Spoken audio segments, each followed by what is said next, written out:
BRS working president KTR కు atom బాంబుల మంత్రి పొంగులేటి శ్రీనివాసరెడ్డికి మధ్య ఇప్పుడు పచ్చగడ్డి వేస్తే బగ్గుమంటోంది. ఒకప్పుడు మంచి స్నేహితులైన వారిద్దరూ కేటీఆర్ తండ్రి కేసీఆర్ వైఖరి కారణంగా దూరం జరిగిన మాట వాస్తవం.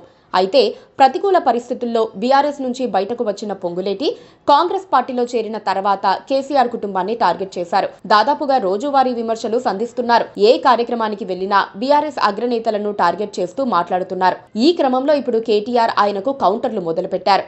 ఒక పెద్ద కాంట్రాక్టర్, వ్యాపారవేత్త అయిన పొంగులేటి కార్యాలయాలపై కొన్ని రోజుల క్రితం ఈడీ అధికారులు దాడులు చేశారు. దానికి సంబంధించి కేటీఆర్ ఇప్పుడు ఆసక్తికర ట్వీట్ చేశారు.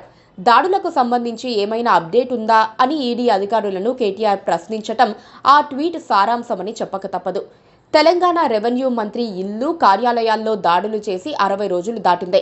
దానికి సంబంధించి ఇప్పటి వరకు ఎలాంటి అప్డేట్ లేదు. ఒక్క ఫోటో, ఒక్క వీడియో కూడా బయటకు రాలేదు. అసలు లోపలికి వెళ్లిన 2 కరెన్సీ లెక్కింపు యంత్రాలు ఏమయ్యాయి అని ఈడీ అధికారులను కేటీఆర్ ప్రశ్నించారు.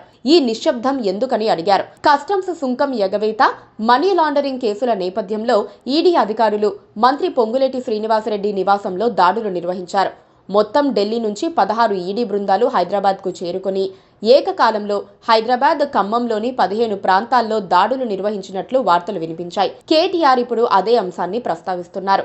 వైసీపీ నుంచి బయటకు వచ్చిన తర్వాత పొంగులేటి బీఆర్ఎస్ లో చేరారు. ఖమ్మం జిల్లాకే చెందిన ప్రస్తుత మంత్రి తుమ్మలకు ఆయనకు పడలేదని చెబుతారు. 2019లో తుమ్మల ఓటమికి పొంగులేటి కారణమని కేసీఆర్ కు నివేదిక అందటంతో ఆయన దూరం పెట్టారు. పొంగులేటికి కేసీఆర్ కు మధ్య రాజీ కుదిర్చేందుకు కేటీఆర్ ప్రయత్నించినప్పటికీ అది నెరవేరలేదు. పార్టీ పనుల కోసం కేసీఆర్ ఒక సందర్భంలో వారం రోజులు ఢిల్లీలో ఉన్నప్పుడు ఆయనతో డీటెయిల్ గా మాట్లాడేందుకు పొంగులేటి ప్రయత్నించారు. అయినా కేసీఆర్ అవకాశం ఇవ్వలేదు. దాంతో బీఆర్ఎస్ నుంచి వైదొలగాలని పొంగులేటి నిర్ణయించుకున్నారు. సుదీర్ఘ ఆలోచన తర్వాత ఆయన కాంగ్రెస్ లో చేరారు. ఇప్పుడు మంత్రయ్యారు. ఏ తుమ్మల కోసమైతే పొంగులేటిని కేసీఆర్ దూరం పెట్టారో వాళ్ళిద్దరూ ఒక్కటే ఇప్పుడు కేసీఆర్ పై యుద్ధం ప్రకటించారు. కాంగ్రెస్ లో చేరిన తర్వాత బీఆర్ఎస్ పట్ల పొంగులేటి చాలా దూకుడుగా వ్యవహరిస్తున్నారు. త్వరలో బాంబులు పేలతాయంటూ ఒక డెడ్ లైన్ కూడా ఇచ్చారు. ఆ డెడ్ లైన్ సమయానికి ఏమీ జరగకపోవడంతో త్వరలోనే ఆటం బాంబులు పేలతాయంటూ మరో ప్రకటన చేశారు. కేసీఆర్, కేటీఆర్ త్వరలో జైలుకు పోతారన్నట్లుగా పొంగులేటి సంకేతాలిచ్చారు. తప్పు చెయ్యని వారికి ఏమీ కాదని, కానీ ప్రజల డబ్బును విదేశాలకు తరలించి తప్పు చేసిన వారిపై మాత్రం ఆటం బాంబులు పేల్తాయని అన్నారు. అరెస్టులపై తానెవరి పేరుని కానీ పార్టీ పేరును కానీ ప్రస్తావించకున్నా ఎందుకు ఉలిక్కి పడుతున్నారో అర్థం కావట్లేదన్నారు.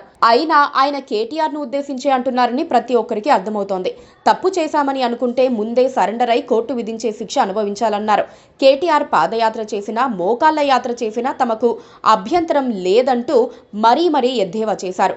అందుకే ఇప్పుడు కేటీఆర్ గట్టి కౌంటర్లు మొదలుపెట్టారు. పొంగులేటిని అన్ని వైపుల నుంచి ఇరకాటంలో పెట్టేందుకే ప్రయత్నిస్తున్నారు. అప్డేట్స్ ఏమిటి అని ఈడీని కేటీఆర్ ప్రశ్నించడంలో ఏదో మతలబు ఉందని బీఆర్ఎస్ వర్గాలు అంటున్నాయి. మనీ లాండరింగ్ కేసులో ఏదో జరగబోతోందని అనుమానిస్తున్నాయి. Please subscribe to KTV Telugu. KTV Telugu. KTV Telugu. KTV Telugu channel.